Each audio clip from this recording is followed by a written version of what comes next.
പുതിയ വീഡിയോയിലോട്ട് എല്ലാവർക്കും സ്വാഗതം.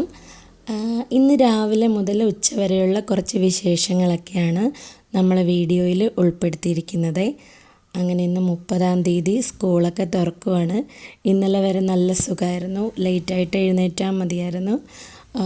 ഇന്ന് തൊട്ട് കുറച്ചുകൂടി നേരത്തെ എഴുന്നേൽക്കണം. ഒരുപാട് നേരത്തെയൊന്നുമല്ല, 6 മണിയൊക്കെ കഴിയുമ്പോഴത്തേനാണ് എഴുന്നേൽക്കുന്നത്. അപ്പോഴത്തെ വിച്ചൂട്ടനും ദേവൂട്ടനും ഒക്കെ നല്ല ഉറക്കം. ഇനി ഒരു 6:30 കഴിയുമ്പോഴത്തേന് അവരെ വിളിക്കും കേട്ടോ. വിച്ചൂട്ടൻ നേരത്തെ തന്നെ എഴുന്നേറ്റോളും വിളിക്കുമ്പോൾ തന്നെ. പക്ഷെ ദേവൂട്ടനെയാണ് ഭയങ്കര പാട്. ദേവൂട്ടൻ എങ്ങനെയാണെന്ന് വെച്ചാൽ, പഠിത്തമില്ലാത്ത ദിവസങ്ങളിൽ അവൻ നേരത്തെ എഴുന്നേൽക്കും, പഠിത്തമുള്ള ദിവസങ്ങളിൽ അവൻ താമസിച്ച് എഴുന്നേൽക്കുള്ളൂ. അതെങ്ങനെയാണെന്നൊന്നും അറിയത്തില്ല, എഴുന്നേൽക്കില്ല. നമ്മൾ കുറേ പ്രാവശ്യം വിളിക്കേണ്ടി വരും കേട്ടോ അവനെ. കുറേ വിളിച്ച് കഴിഞ്ഞ് എഴുന്നേൽക്കുന്നത് പിന്നെ എന്തെങ്കിലുമൊക്കെ കരഞ്ഞുകൊണ്ടായിരിക്കും. മിച്ചൂട്ടൻ ആ വക പ്രശ്നമൊന്നുമില്ല കേട്ടോ. നേരത്തെ എഴുന്നേറ്റ് അവൻ്റെ കാര്യങ്ങളൊക്കെ ചെയ്ത് അങ്ങനെയൊക്കെയാണ്. രാവിലെ തന്നെ ആദ്യം മാവൊക്കെ പൊങ്ങിയിട്ടുണ്ടോയെന്ന് കേട്ടോ നോക്കിയത്. തണുപ്പല്ലേ, അപ്പോൾ ഇഡലിക്ക് അരച്ച് വെച്ചിട്ടുണ്ടായിരുന്നു, അതൊക്കെ പൊങ്ങിയിട്ടുണ്ടായിരുന്നു ഭാഗ്യത്തിന്.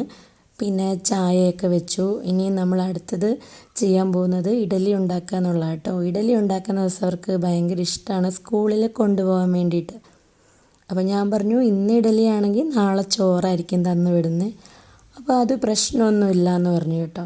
അങ്ങനെ എന്നും പലഹാരം കൊടുത്തു വിടുന്ന അത്രയ്ക്ക് ഇഡലിയൊക്കെ നല്ല ഭക്ഷണമാണ്, എന്നാലും ചോറുകൂടെ കഴിക്കണമല്ലോ. അപ്പോൾ ഞാൻ പറഞ്ഞു, ഇന്ന് ഇഡലി തരാം, നാളെ ചോറ് കൊണ്ടുപോകണമെന്നൊക്കെ പറഞ്ഞു. മീൻകറി ആയിട്ടാണ് കേട്ടോ കഴിക്കുന്നത്, ചമ്മന്തിയൊന്നും വേണ്ട, നോൺ വെജ് ആയിട്ടായിരിക്കും ഇഡലിയും ദോശയൊക്കെ കഴിക്കുന്നത്. അങ്ങനെ ഇഡലിയൊക്കെ വെച്ചിട്ടുണ്ട്. എല്ലാവർക്കും ക്ലിയറായിട്ട് കേൾക്കാൻ പറ്റുന്നുണ്ടെന്ന് വിചാരിക്കുന്നു കേട്ടോ. സൗണ്ട് ശരിയായിട്ടില്ല, ഒച്ച ഇങ്ങനെ അടഞ്ഞ് ഇരിക്കുക. അപ്പോൾ അതിൻ്റേതായ കുറച്ച് പാടുമുണ്ട്, നമുക്ക് വോയിസ് കൊടുക്കാനും കുറച്ച് പാടുണ്ട്. കാരണം മാക്സിമം ഒച്ചയിൽ സംസാരിച്ചാലല്ലേ ഇതിൽ വരുള്ളൂ. അപ്പം പരമാവധി ഞാൻ ഇട്ടാണ് കേട്ടോ സംസാരിക്കുന്നത്. പിന്നെ ചോറിനുള്ള വെള്ളമൊക്കെ വെച്ചിട്ടുണ്ട്. ചോറ് നമ്മൾ തിളച്ച് കഴിയുമ്പോൾ റൈസ് കുക്കറിലോട്ടാട്ടോ എടുത്ത് വെക്കുന്നത്, പിന്നെ പെട്ടെന്ന് വെന്തോളുമല്ലോ. പിന്നെ അമ്മ ഇന്നലെ തന്നെ പുളിശ്ശേരിയും മീൻകറിയും ഒക്കെ വെച്ചിട്ടുണ്ടായിരുന്നു. അതുകൊണ്ട് ഇന്ന് രാവിലെ എനിക്കത് എളുപ്പമായിരുന്നു കേട്ടോ. ആ കറി മീൻകറിയൊക്കെ ഒന്ന് ചൂടാക്കിയാൽ മതിയായിരുന്നു. പിന്നെ അമ്മ മീൻ വറുക്കാനും വെച്ചിട്ടുണ്ടായിരുന്നു. അപ്പോൾ മീനൊക്കെ വറുത്തിട്ടുണ്ട്. അന്നേരത്തേന് നമ്മുടെ ഇഡലിയൊക്കെ ആയിട്ടുണ്ട്. കഷ്ണം മീൻ ഭയങ്കര ഇഷ്ടമായിരുന്നു വിച്ചൂട്ടന്, പക്ഷെ ഇപ്പം അത്ര വലിയ താല്പര്യമില്ല കേട്ടോ. അതിൻ്റെ ചാറ് മതി എന്നൊക്കെയാണ് പറയുന്നത്. എന്താണെന്നറിയില്ല. ദേവൂട്ടന് കുഴപ്പമില്ല, അവൻ കഴിച്ചോളും. അങ്ങനെ ഇഡലിയുടെ പരിപാടിയൊക്കെ കഴിഞ്ഞപ്പോഴത്തേന് വെള്ളം തിളച്ചിട്ടുണ്ട്. അപ്പം നമുക്ക് അതിന് അരിയും കൂടെ ഇട്ട് കൊടുക്കാം. അവർക്ക് കഴിക്കാനൊക്കെ കൊടുത്തു കഴിഞ്ഞാൽ പിന്നെ ദേവൂട്ടന് വാരി കൊടുക്കണം കേട്ടോ. ആരെങ്കിലും, ഒന്നെങ്കിൽ അച്ഛ അല്ലെങ്കിൽ ഞാൻ, ആരെങ്കിലുമൊക്കെ അവന് വാരി കൊടുക്കണം. അങ്ങനെ കഴിക്കുന്നതാണ് കക്ഷിക്ക് ഇഷ്ടം. അപ്പോൾ ആ സമയം തൊട്ട് പിന്നെ അവരുടെ അടുക്കിലേക്ക് മാറുന്നത് കൊണ്ട് കുറേ സമയം നമുക്ക് പോകും. അപ്പോൾ അതുവരെയുള്ളത് നമ്മൾ മാക്സിമം സ്പീഡിൽ ചെയ്യും. പിന്നെ അവർ പോയി കഴിഞ്ഞിട്ടായിരിക്കും കേട്ടോ ബാക്കി ചെയ്യുന്നത്. ബ്രേക്ക്ഫാസ്റ്റ് ആയിട്ടുണ്ട്, ചോറും തിളച്ച് ഞാൻ റൈസ് കുക്കറിലോട്ട് എടുത്ത് വെച്ചായിരുന്നു കേട്ടോ. വിച്ചൂടനൊക്കെ ഈ സമയത്ത് പോയി പല്ലൊക്കെ തേച്ച് പുറത്തുകൂടെ കുറച്ച് നേരമൊക്കെ ഒന്ന് നടന്ന് അത് കഴിഞ്ഞിട്ട് വന്നിട്ടാണ് പിന്നെ ഭക്ഷണമൊക്കെ കഴിക്കുന്നത് കേട്ടോ. ഭക്ഷണമൊക്കെ ഞാൻ കൊടുത്തു രണ്ടുപേർക്കും അല്ല, വിച്ചൂട്ടന് കൊടുത്തു, അവൻ തന്നെ കഴിച്ചു. ദേവൂട്ടന് വാരിക്കൊടുത്തു. ഭയങ്കര മടിയായിരുന്നു കേട്ടോ. അവന് രാവിലെ ഭക്ഷണം കഴിക്കാൻ ഭയങ്കര മടിയാണ്. ചായ കുടിക്കും, പിന്നെ എങ്ങനെയൊക്കെയോ കുറച്ച് ഒരിഡലിയൊക്കെ ആയിരിക്കും കഴിക്കുന്നത്, എങ്ങനെയൊക്കെയോ അതിൻ്റെ പകുതിയെങ്കിലുമൊക്കെ കഴിപ്പിച്ചു. പിന്നെ അവരുടെ ലഞ്ച് ബോക്സും കാര്യങ്ങളും ഒക്കെ എടുത്തു വെച്ചു. അത് കഴിഞ്ഞിട്ട് കുളിക്കാൻ വേണ്ടിയിട്ട് ഇങ്ങനെ വിളിക്കാൻ വന്നു. അപ്പോൾ ദേണ്ട വിച്ചൂട്ടൻ അവൻ്റെ പണിപ്പുരയിലാണ് കേട്ടോ. സ്റ്റഡി ടേബിളും പരീക്ഷണശാലയും എല്ലാം ഞങ്ങൾക്ക് ആ ടേബിളാണ്. അതിലും അതിൻ്റെ അടിയിലും ഇല്ലാത്ത സാധനങ്ങളൊന്നുമില്ല കേട്ടോ. കുറേ എന്തൊക്കെയോ ക്രാഫ്റ്റൊക്കെ ചെയ്തിങ്ങനെ വെച്ചിരിക്കുന്നതാണ്.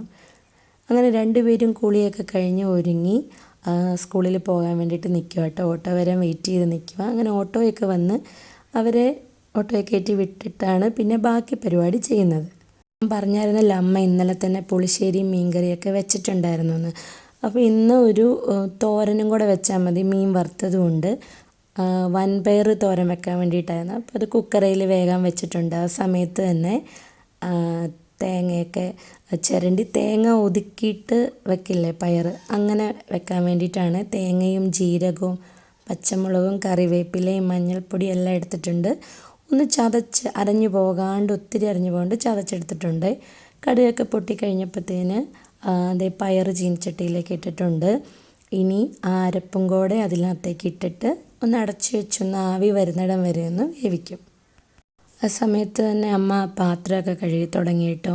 നമ്മളുടെ പ്ലേറ്റൊക്കെ ഇരിക്കുന്ന ഒരു സ്റ്റാൻഡ് ഉണ്ടല്ലോ, അതൊക്കെ ക്ലീൻ ചെയ്യണമായിരുന്നു. വെള്ളം ഇങ്ങനെ അടിയിൽ കെട്ടിക്കിടക്കുമല്ലോ. അപ്പം അമ്മ ആ ഇതൊക്കെ മാറ്റി, പാത്രമൊക്കെ മാറ്റി ഇതൊന്ന് ക്ലീനൊക്കെ ചെയ്തു. പിന്നെ പാത്രം കഴുകാനുണ്ടായിരുന്നു, അതുമൊക്കെ കഴുകി തുടങ്ങി. പിന്നെ പെരക്ക അടിച്ച് വാരണമായിരുന്നു, അതുമൊക്കെ അമ്മ ചെയ്തായിരുന്നു. പിന്നെ ഞാൻ പുട്ടാകട്ടോ ഉണ്ടാക്കുന്നത്. ഞാൻ പറഞ്ഞായിരുന്നല്ലോ, എനിക്ക് ആ തലവേദന കൂടിയ സമയത്ത്, തലവേദന ഛർദിയായ സമയത്തോട്ട് എല്ലാ ഭക്ഷണവും കഴിക്കാൻ പറ്റില്ല.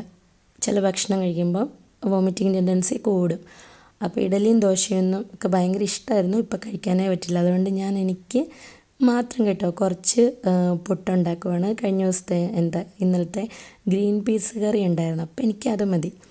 പുട്ടും ഗ്രീൻ പീസ് കറിയിലും ഞാൻ ഹാപ്പിയാണ്. അങ്ങനെ അതൊക്കെ ഉണ്ടാക്കി കഴിച്ചു. അമ്മ അപ്പോഴത്തേന് പാത്രമൊക്കെ കഴുകി പെരക്കയൊക്കെ അടിച്ചു വാരി. ഇനി നമുക്ക് ചെയ്യാനുള്ളതെന്ന് വെച്ചാൽ ഒന്ന് തുടയ്ക്കണം. ഇപ്പം 2 ദിവസമായി തുടച്ചിട്ട്, അപ്പോൾ ഒന്ന് പെരക്കയൊക്കെ ഒന്ന് തുടയ്ക്കാമെന്ന് വെച്ചു. പെരയ്ക്കകം തുടയ്ക്കുക എന്ന് പറയുന്നത് ഒരു ഹെവി ടാസ്ക്കാണ് കേട്ടോ. നമുക്ക് പെട്ടെന്ന് തുടച്ച് അങ്ങനെ പോകാൻ പറ്റില്ല. ഇത് ഭിത്തിയിൽ കാണുന്ന എല്ലാം മൊത്തം വരച്ച് വെച്ചേക്കും കേട്ടോ. ക്രയോണ് കൊണ്ടും സ്കെച്ച് കൊണ്ടും എല്ലാം ഭിത്തിയിലും ബുക്കിലും എല്ലാം വരച്ച് വെക്കും. അത് പോരാഞ്ഞിട്ട് ഈ ക്രയോൺസ് കട്ടർ കൊണ്ട് ഇങ്ങനെ വെട്ടി തറയിലെല്ലാം ഇടും. ഇങ്ങനെ എന്തോ പോലെ ഇങ്ങനെ അവർ വെട്ടി തറയിലിടും. തറയിലിട്ടിട്ട് ഇവർ തന്നെ പിന്നെ നമ്മളും അങ്ങും ഇങ്ങും നടക്കുന്ന സമയത്ത് ഇത് ചവിട്ടുമല്ലോ, ചവിട്ടി ഇത് ആ തറയിൽ ഇങ്ങനെ തറഞ്ഞിരിക്കും. അപ്പോൾ ഭയങ്കര പാടാണ്. നമ്മൾ തുടയ്ക്കാൻ നേരത്തെന്ന് വെച്ചാൽ ഭയങ്കര പാടാണ്. നമ്മളതിങ്ങനെ ഒരുപാട് ബലം പിടിച്ച് വേണം. പിന്നെ കളറും എല്ലാം കാണും. അപ്പോൾ അത് പോകാതെ നമ്മൾ തുടച്ച് പോയിട്ട് കാര്യമില്ലല്ലോ.